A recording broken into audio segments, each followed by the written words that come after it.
कोई मेहनत, कोई पसीना बहाने की ज़रूरत नहीं है, सब रेडीमेड का ज़माना आ गया हुआ है। तो फिर कहूँगा कि आपको वो ज़रूर सुनना चाहिए 5 most common regrets of people who were about to leave this planet. जो इस पृथ्वी पे संसार के यूनिवर्स के सबसे महंगे रिजॉर्ट से चेकआउट कराए जा रहे थे ज़बरदस्ती, जाना नहीं चाह रहे थे वो, ना तो उनका वक्त आया था, ना उनकी प्लानिंग थी जाने की। उनकी प्लानिंग तो अभी बहुत लंबी थी, अभी तो उनको किसी को बच्चों की शादियां करनी थी, किसी को बिल्डिंग ऊंची उठानी थी, किसी को शॉपिंग प्लाजा खड़ा करना था, किसी को थाईलैंड जाना था, बहुत कुछ था। लेकिन उनको ज़बरदस्ती जब चेकआउट कराया जा रहा था तब उन्होंने क्या अपने पछतावे बताए हैं। अगर आपको ये लगता है कि मैं कॉमन सेंस बिंदु 1 और बिंदु 2 पे ज़्यादा समय खर्च करता हूँ, तो मित्रों उसका कुल कारण ये है, कुल जमा कारण, कि ये 2 बिंदु इतने क्रांतिकारी हैं, इतने बड़े हैं मेरी नज़र में।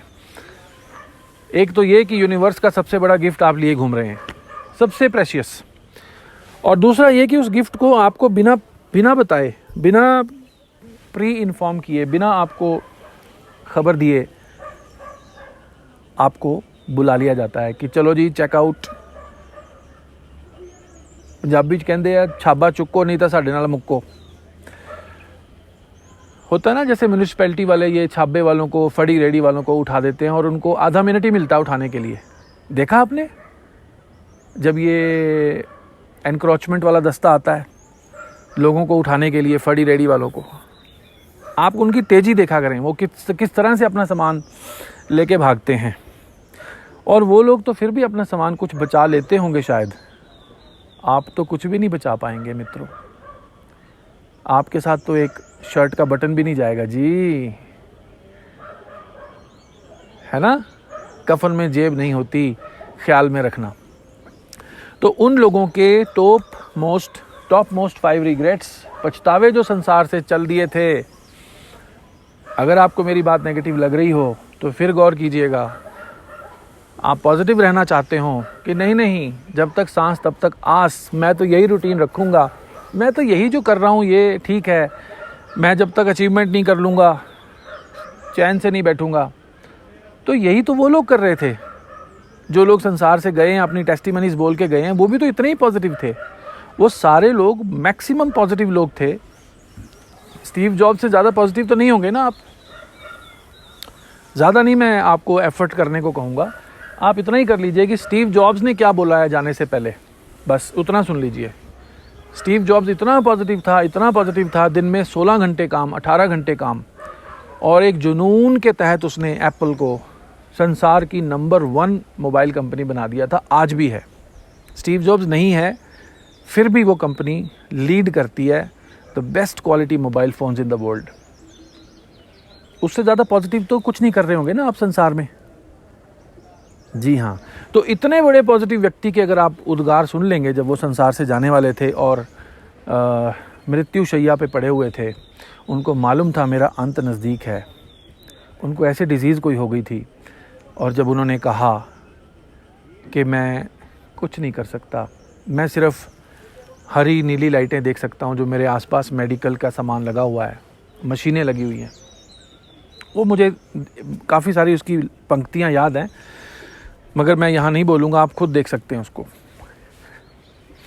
तो मित्रों, कॉमन सेंस बिंदु 2 को ही आपको याद दिलाने में मुझे मेरे ख्याल 7-8 मिनट हो गए हैं, 13 मिनट हो गए हैं जी, है ना। तो ये मेरे मित्र समझ पाएंगे जो मुझे राय देते हैं कि छोटा वीडियो बनाइए, छोटा ऑडियो बनाइए।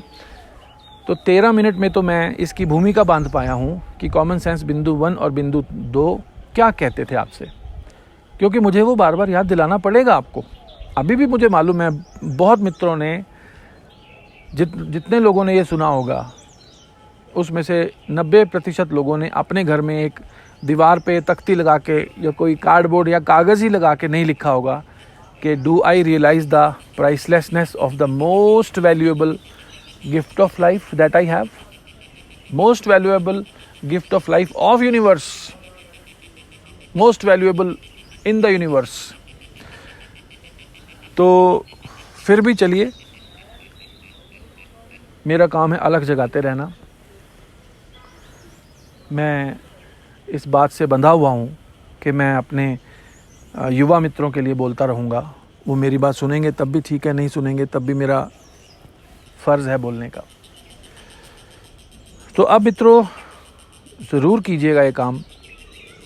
संसार से जाते हुए लोगों को कहते हैं ना कि कभी लौट आएँ तो पूछना, नहीं देखना उन्हें गौर से। कभी लौट आएँ तो पूछना, नहीं देखना उन्हें गौर से। जिन्हें रास्ते में खबर हुई कि ये रास्ता कोई और है। जिन्हें रास्ते में खबर हुई कि ये रास्ता कोई और है। तो इसके साथ ही मैं अब कॉमन सेंस बिंदु 2 के अगले मुद्दे पे आता हूँ। हमने पिछली बार ये सुन लिया था कि इस अल्टीमेट गिफ्ट ऑफ लाइफ के बॉक्स को जब अनबॉक्स किया गया तो हमें 3 हिस्से मिले, शरीर, मन और आत्मा। आज का ये मेरा ऑडियो शरीर और मन को समर्पित है। तो इसको मैं 2 हिस्सों में बोलूँगा। पहला शरीर मन या मन शरीर कह लीजिए, दूसरा मन आत्मा या आत्मा मन कह लीजिए। इन तीनों हिस्सों पे अलग अलग बोलना संभव नहीं है। वैसे तो मुझे इन तीनों पे ही इकट्ठा बोलना चाहिए, लेकिन वो संभव नहीं होगा। तो शरीर मन पे बोलूँगा, फिर मन आत्मा पे बोलूँगा। और इन तीनों हिस्सों में मित्रों एक बात बहुत कॉमन है, बहुत कॉमन, बहुत बेसिक। तीनों को जोड़ने वाला एक धागा जो साझा है तीनों में, वो है ऊर्जा।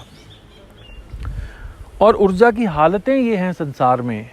अगर आप लाइब्रेरी में जाएं, अपने माइंड के इंसाइक्लोपीडिया में एनर्जी लिखें, एनर्जी ढूंढें, तो आपको लाइब्रेरी में, अपने मन की लाइब्रेरी में या दूसरी लाइब्रेरी में आपको energy, solar energy, wind energy, mechanical energy, kinetic energy, ये एनर्जी, वो बहुत सारी एनर्जी मिलेगी।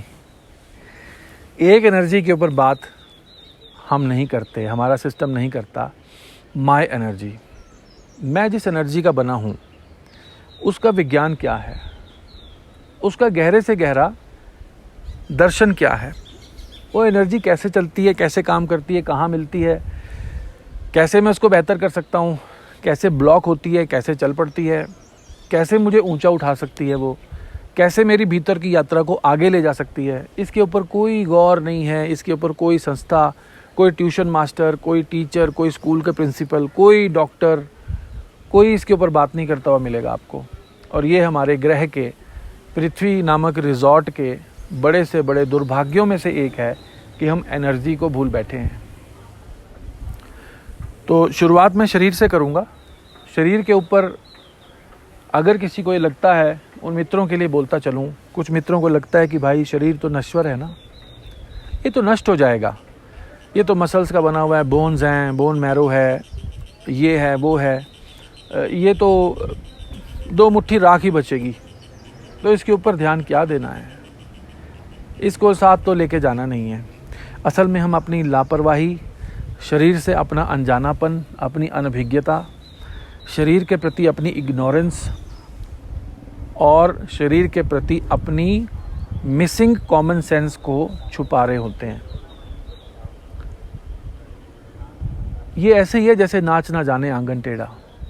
हमें मालूम ही नहीं है शरीर कैसे बना है, शरीर में क्या क्या चलता है, शरीर का फंक्शंस क्या है, शरीर का कमाल क्या है। और जब ये नहीं मालूम होता, जब हम उसको डील नहीं कर पाते, हैंडल नहीं कर पाते, शरीर को सही नहीं रख पाते, हार जाते हैं। तमाम दवाइयाँ करके भी हार जाते हैं, शरीर से मजबूर हो जाते हैं। फिर हम कहते हैं जी नश्वरी तो है, क्या करना है, वैसे भी साथ नहीं जाना था। हमें कोई नहीं समझा रहा मित्रों, बचपन में हमें कोई नहीं समझा रहा कि शरीर को सही इस्तेमाल करके ही भीतर की यात्रा शुरू हो सकती है।